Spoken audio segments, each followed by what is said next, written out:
Women's health issues have faced decades of underfunding and even cultural taboos. So, can technology and private enterprise help to bridge that gap?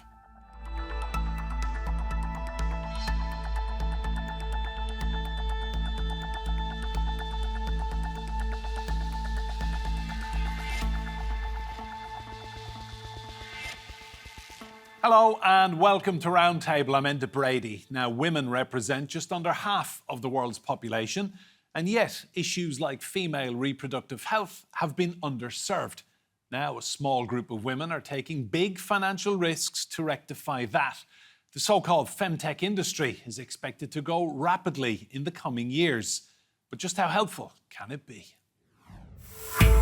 FemTech, a term for female technology startups, is said to have been coined in 2016 by entrepreneur Ida Tin. These cutting-edge companies provide products and services tailored towards addressing healthcare and wellness, reproductive health, pregnancy and family care.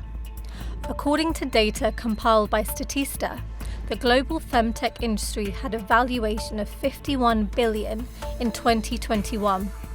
That is expected to double to $103 billion by 2030.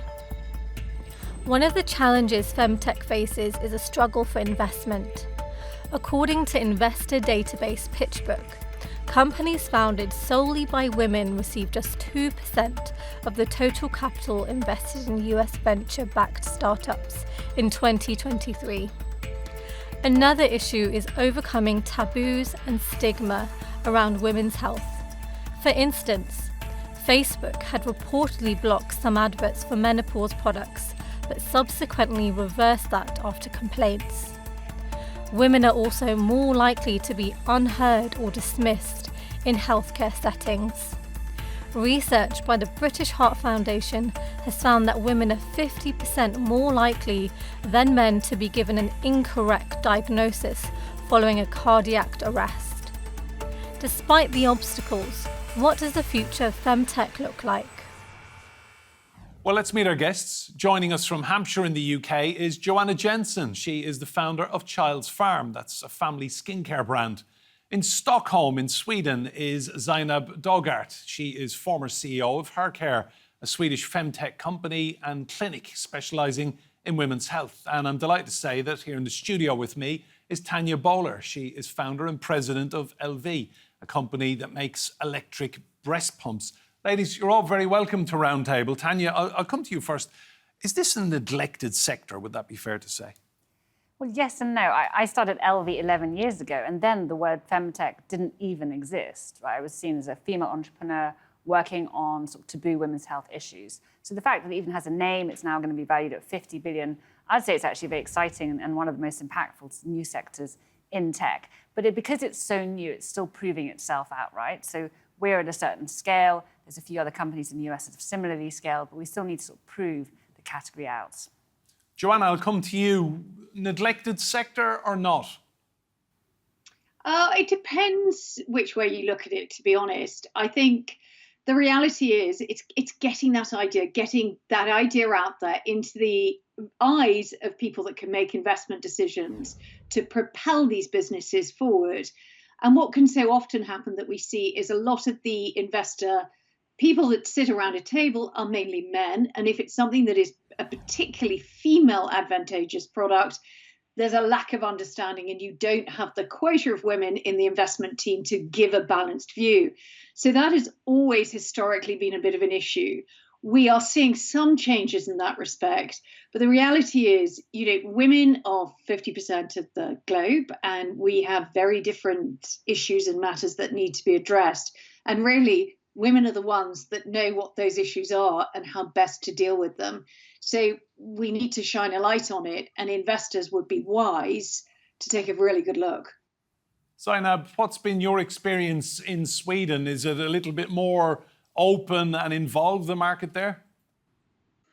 Yeah, I think that the main issue is the lack of knowledge, for example, about how the female cycle and hormones actually affect our daily life and what we can do to take control of our hormonal well-being, which we work a lot with.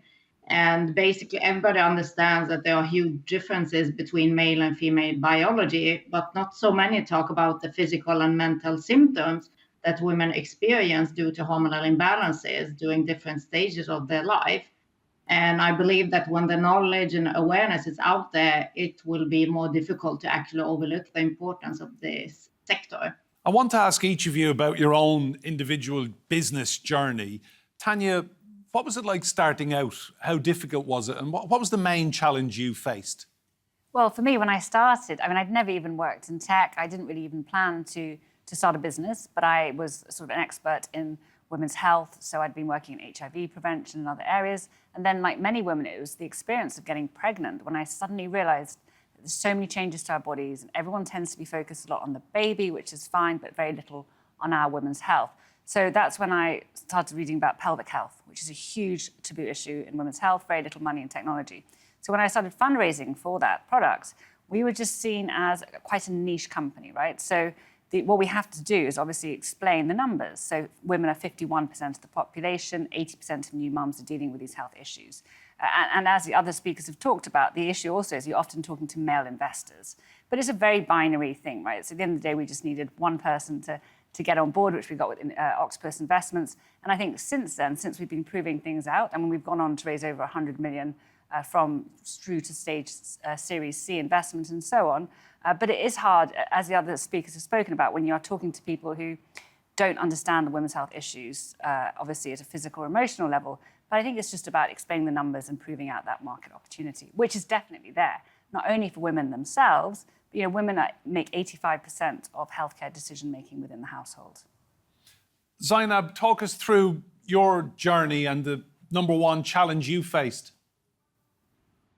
Yeah, I would go back about the knowledge and awareness about women's well-being and how it actually affects our daily life, and trying to show the companies and the employers how obvious it is that they are missing opportunities by just using many of the available technology that's out there to actually help their female employers to be able to be productive and work. And this is because they are not aware of what you actually can do to help women in time.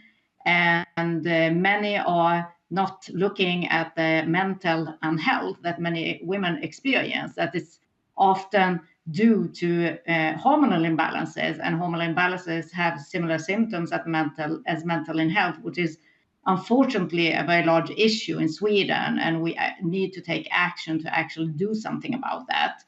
But I believe that we have come far because we're talking a lot about women's health, and we've been working quite hard to remove the stigma about talking about perimenopause and menopause, because that's just different phases that we all women are going through. Joanna, I know a lot of people will have seen your products all over the world. You founded Child's Farm off the back of having a child with eczema and realising that there was not very much out there on the market that could help. What was your biggest challenge when you started looking for investment? I think a lot of us face the same challenge, which is finding the right money, because money can often come with strings, but money can often come with huge knowledge. And I think in any early stage business, you're trying to prove yourself before you've really got traction. I went down the route of having angel investors, and I found for my business, because it was such a personal business, it made a lot more sense for us. But then I see a lot of people go for very early stage VC money and maybe don't get the best deal for them. But it's finding those right investors that allow you as a founder to grow and achieve what you think your brand is capable of without too much interference. That's what's quite tricky. And what I know a number of female founders have found is that it's quite hard for them, particularly with male investors, for the men not to tell them what to do. And when you are doing something quite niche, which is you really need to understand women. So whether that's for women's health, child health, or menopause health, these are all really quite important things. Women talking to women, it's really, really important that we get that right. So I would say that investors need to listen, because these are cracking investment opportunities that often get overlooked. And it would be a shame not to get behind some of these fantastic brands and these fantastic ideas just by want of really ignorance, not understanding, or just thinking it's a bit icky. That's a really good point, Tania, isn't it? Have you had anyone mansplain stuff to you in your business? Oh, everything that Joanna just mentioned. I mean, especially the icky or just the embarrassment and so on. At the early days, there were also very few men on the other side of the table in terms of VC partners, right? So I've had male investors come to the table and say, oh, I need to bring a woman, it feels a bit uncomfortable, and bring in a secretary or somebody junior, and or say things like, I need to check with my wife if she really thinks this is an issue. Whereas obviously when you're pitching something else, say driverless cars or something, they're not going to have that sort of personal aspect as well. But I do think, I'm a founder, so I'm an optimist. I think it has moved along a bit in terms of we can now hold the VCs to account, because we need more women on the other side of the table as well. We need more senior partners. And that is beginning to change in the right direction. So for our last fundraiser, I brought on board 3 female partners onto the Elvie board. I don't think that would have been possible 10 years ago. And that was your choice? You made that happen? Yeah, absolutely. Exactly as Joanna's saying, you've got to be very careful who you, as a founder, who you bring to your board, because they're going to be with you, apparently, I think it's longer than a marriage, right? It's more than 7 years until you're likely to get an exit. So get to know that person. I think particularly in FemTech, women's health tech, you need patient capital, right? Everybody says you need patient capital for every type of business, but particularly women's health tech, because often these issues are taboo or they're unknown. So you need to create that demand, you need to create that education and awareness, and that takes learning and failure. Zeinab, same question to you. Have you had men explaining things to you in your line of business? Yeah, and we have in Sweden, equality is quite important topic in the daily life. But unfortunately, when it comes to investments, we have several reports showing that only 1% of the capital actually ends up in female-founded company.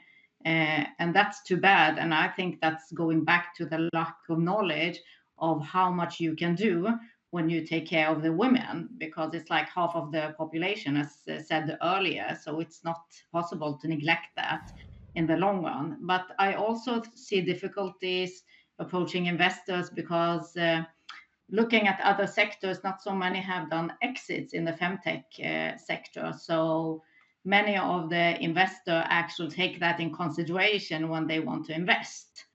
To see what's done in other markets and in other sectors, what are the opportunities. So I believe we will see a change of the climate in a few years when we have several of those important and great companies that are already up and running, showing that a lot can be done for women's health. Joanna, why is that figure so low, the numbers of investment in female-led businesses, when the market is global and phenomenal and growing year on year? I know it's frustrating. The UK, it's now 2% VC capital goes to women. It's totally unrepresentative. And as I said before, you're missing out on fantastic ideas. It is largely because the investor table is a majority made up of men. And we as female founders can get really very easily intimidated. So there was a wonderful quote I read actually from the MP James Arbuthnot, that community breeds resilience. And what's so fantastic now, and I wish this had been around in my time, is there are so many female-driven groups and communities to help women project what they actually want from their business, give advice from other women. These are coming much more to the fore. I can think of Buy Women Built, Female Founder Rise. There's a whole panoply of these out there. And I think women really do benefit from this. Knowing that the issue you're facing is the issue that everyone else is facing makes life seem a lot easier. People can share their horror stories of being mansplained to and know that they're not alone. It gives confidence. And as I say, it creates resilience. And I would always say to any female founder, go and find your tribe of other fellow female founders to give you that support that you need and to cut through those barriers to entry more quickly. We all know lots of people who are fantastic, whether they're investors or whether they're suppliers. You know, we can do a lot quicker and a lot better for women if we share. But personally, I hope this new government makes it much more advantageous for private investment to invest in women in a number of different forms. So here's hoping. Tania, not only did you find your tribe, you also created your own one by bringing women onto your board. Just tell me, businessmen love making money, but why is it that they don't actually take female leaders seriously when it comes to investment? I mean, it was very difficult, partly because the FemTech category didn't even exist. And exactly as Zeinab was saying, we don't have that proof of not just concept, but through to exit. And I agree with the barriers to entry that Joanna was talking about. But what I would say, we need to look at the nuances as well within VC money, right? Venture capitalist money is a certain type of funding for very high growth, generally high-tech companies. And so at Elvie, what we're looking at as well is, because we're female-led, the problem we're seeing, the root cause of some of these issues as well, is that we need more women to stay in engineering and science, right? So the drop-off in the UK, particularly post-physics A-levels into engineering, is very, very low. So when we look at venture capitalist money and we look at gender split by founders, so female founders tend to start companies in consumer health or education, where some of the more high-value ones where we're seeing a lot of investment are, say, mobility, AI, deep tech, and biotech, which are much more male-dominated and require quite different skills going through. So I think you need to look at a multi-pronged approach. Absolutely, we need the community, we need the tribe. We also need to support more women to stay in science and tech, to create some of those more, I suppose, deep tech companies, as well as overcome some of those biases. But I think something like FemTech, women's health tech, because we haven't got that proof of exit, the investors are not valuing it, in the same way they're valuing some of these other blue skies type sectors. So there's also an element of there has to be a belief, and we have to get behind it. Zeinab, there will be a lot of young women watching this programme all over the world and just wondering, what advice would you give them starting out? If you were to have your time again, you were talking to a young woman just starting out on the business ladder with an idea that they know will work, what would you say to them? I would say it's very important that you find good partners and people that believe in you and support you and your idea. And also make sure to support others, because we need many brilliant women to set the right course for women's well-being. And there are lots of amazing entrepreneurs and women with great ideas. And I believe that by collaborating together with each other and learning by each other, we can reach success faster together. So that would be my advice, to get that from the beginning and actually ask for help and people that are already in the sector that can actually help you getting started, maybe with the do's and don'ts, so we don't do the same mistakes again. Joanna, same question to you. What advice would you give to any young girl, young businesswoman starting out on the journey that you went on? Well, I think there's two things that you absolutely need. One is self-belief. You've got to truly 100% believe in what you're doing, your brand, your idea, whatever it is. There can't be a crack of doubt there. You need to just live and breathe that. And the second thing that's so important, and unbelievably this does get overlooked, is know your consumer. I always say there are three important things when it comes to marketing a product, and that is know your consumer, know your consumer, know your consumer. There are no other greater things to do than this, because if you know who they, he, she, they are, you know what they eat, what they drink, what they read, you know how to access them, you know what they earn, you can really know how they're going to feel about what you're creating and whether they're prepared to buy it or not. Amazing. Tania, what would you say? Advice to young women? Well, I had two pieces of advice, but they're pretty much the same as Joanna's, but I'll give a slightly different sort of emphasis on them. But yeah, similar, skin like a rhino, right? You've got to ignore the naysayers. There's going to be, people have said to me, I'm the wrong person, it's the wrong product, it's the wrong company, it's the wrong team. You need to find a way to stay focused on your goal and ignore the naysayers. That's the critical thing, which I think is linked to the self-confidence. And similarly to the consumer, for Elvie, we always talk about product, product, product. Like, just stay focused. If you can solve a problem for a woman with your product, then yes, there's lots of other problems to solve, but that's the critical thing. Just tell me, on the point that Joanna made, know your consumer. You know exactly who you're aiming your market for, the breast pump industry for new mums. How well do you know your consumer? What are they telling you about your product? Yeah, so, and also pelvic health. So we're in two categories at the moment and a third category coming out in October. So it's just about how you create the product, right? So just putting the woman at the center of all the research, right? And trying to understand her needs. So before Elvie pump, the breast pump was an electric pump. It was noisy, it was cumbersome, you plugged it into a wall. Women literally said they felt like a cow. So we just started with a blank piece of paper and said, what if you could design something, put it in your bra, let go, and it does the rest for you. And we basically took the market within 4 weeks. So it just shows that if you do know your consumer and you really solve a problem for them, they will switch to your technology very quickly. And the reason I say that is because so many investors said, oh, it's going to be so hard to grab market share. And people even said to us, it's too much innovation. Women aren't going to understand this. What's your market share now, just out of curiosity? Well, we're number one in the premium breast pump category in the UK and the US. Amazing, amazing. Zeinab, I want to pick up on something Joanna said, self-belief.